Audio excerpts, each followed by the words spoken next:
Seems like we've been moving really fast, but I'm your stepfather now. Yeah, okay. We'll just talk later. Or whenever you want. Okay?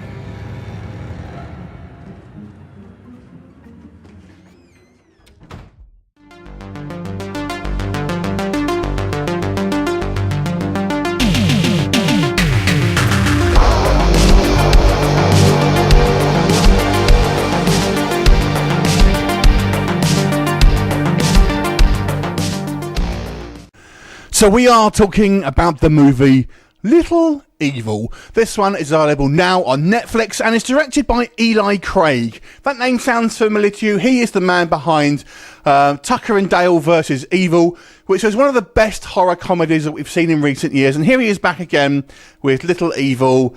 And this movie's a bit of a doozy, let me tell you. So I was very excited when I saw the trailer for this a short time ago and was quite keen to see this movie, and I've got to say, for the most part, it didn't disappoint. The story focuses on Adam Scott's character, who is this kind of hapless man who has married the woman of his dreams, played by Ant-Man's Evangeline Lilly.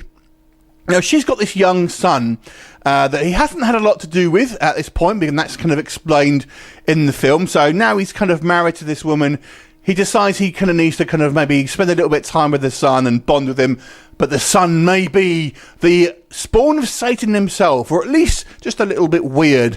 And basically the relationship between these two characters is explored throughout the movie, and that's kind of the crux of the story here.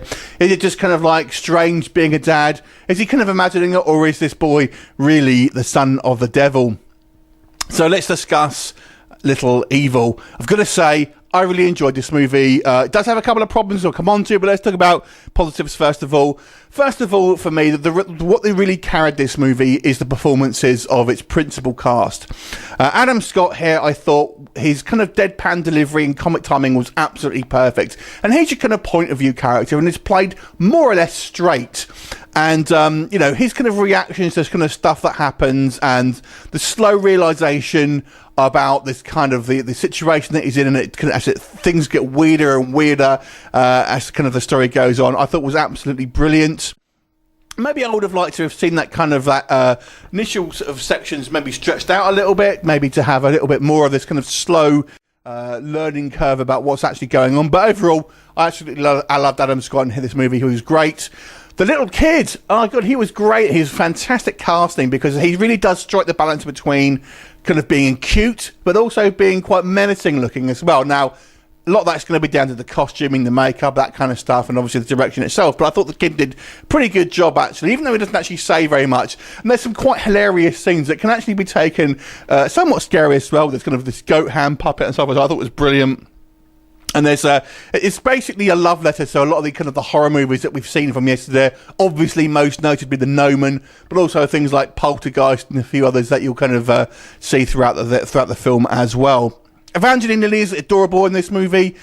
She's just kind of like this mum who keeps revealing things that she kind of thinks is quite innocent to Adam Scott's character, and those revelations are an absolute joy to watch, and it's very, very funny scenes. She's maybe a little bit too hapless for her own good, but there you go. And some of the supporting cast worked quite well for me, some didn't, which we'll come on to.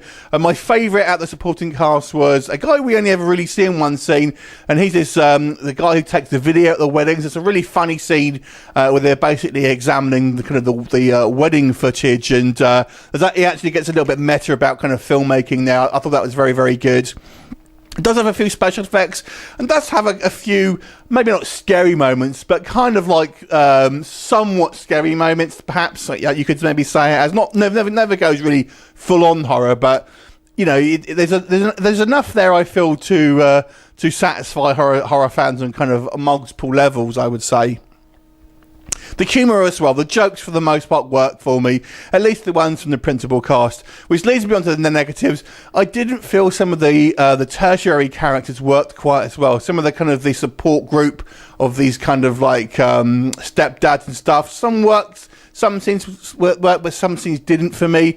They seemed a little bit cartoonish, and there are a few characters that maybe just seem a little bit too kind of broad in their humour, shall we say, whilst, you know, Scott's character is kind of playing it kind of quite straight.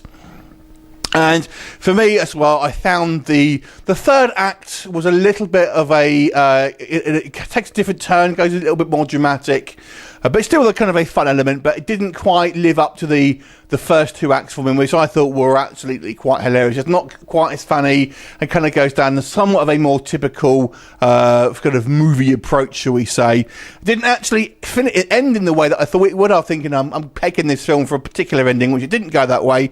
Nonetheless, I did feel the third act was not bad, but weaker than the first two acts.